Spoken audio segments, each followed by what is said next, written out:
Bonjour à tous, on va parler dans cette séquence du lien que l'on peut faire entre une équation cartésienne d'une droite et un vecteur normal à celle-ci. Qu'appelle-t-on vecteur normal à une droite? Soit delta une droite du plan et n un vecteur. N est le vecteur directeur d'une droite appelée delta'. Cette droite n'est bien sûr pas unique. Lorsque delta' est perpendiculaire à delta, on dit que n est un vecteur normal à delta. Ainsi, on appelle vecteur normal à la droite delta tout vecteur directeur d'une droite perpendiculaire à delta. Si l'on considère un vecteur directeur V de la droite delta, n est un vecteur normal à delta s'il est orthogonal au vecteur V, ce qui se traduit par le produit scalaire de ces deux vecteurs égal à 0. Comment déterminer une équation de droite à l'aide d'un vecteur normal? Soit delta, une droite dont le plan munit d'un repère orthonormé OIJ. Pour pouvoir utiliser la méthode suivante, il faut bien noter que le repère doit être obligatoirement orthonormé. La droite delta passe par le point A de coordonnées xa, ya et admet pour vecteur normal le vecteur n de coordonnées a, b. On considère un point M de coordonnées xm, ym. Le vecteur am a alors pour coordonnées xm-xa, ym-ya.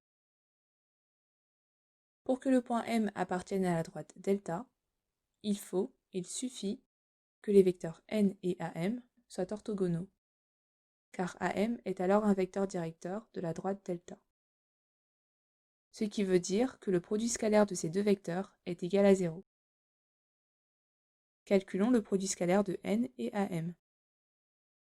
On écrit les coordonnées de ces deux vecteurs en colonnes. Puis, on calcule le produit des abscisses que l'on additionne au produit des ordonnées.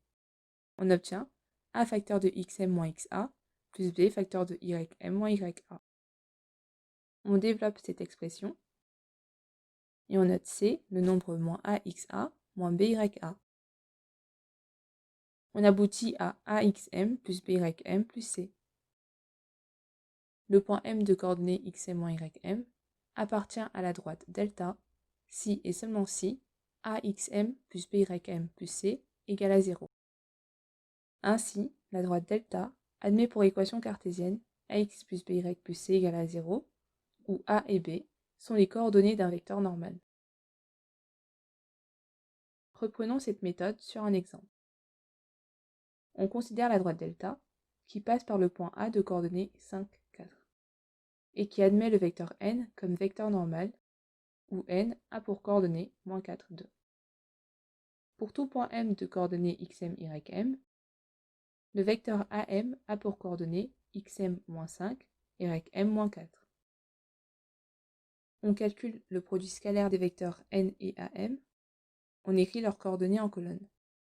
On calcule moins 4 facteur de xm moins 5 plus 2 facteur de ym moins 4, soit moins 4xm plus 2ym plus 12.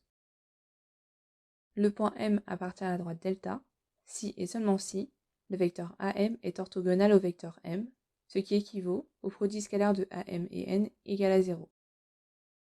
En reprenant l'expression trouvée par le produit scalaire, une équation cartésienne de delta est alors moins 4x plus 2y plus 12 égale à 0.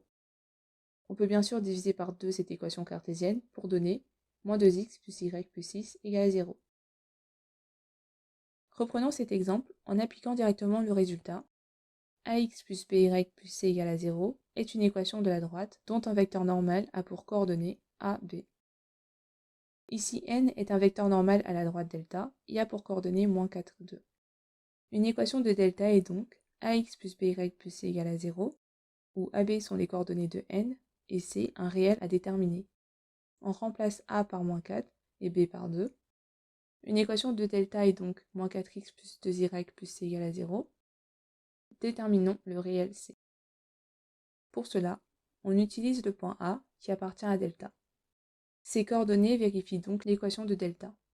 En remplaçant x par 5 et y par 4, on trouve c égale à 12. Une équation de delta est donc moins 4x plus 2y plus 12 égale à 0. Comment déterminer un vecteur normal à une droite à partir d'une équation cartésienne de celle-ci? On utilise simplement le résultat trouvé précédemment. Si une droite a pour équation ax plus by plus c égale à 0, alors le vecteur de coordonnées AB est un vecteur normal à cette droite. Par exemple, la droite d'équation 3x plus 7y plus 2 est égale à 0, admet comme vecteur normal le vecteur de coordonnées 3, 7. Voici quelques exercices qui seront corrigés dans une autre vidéo.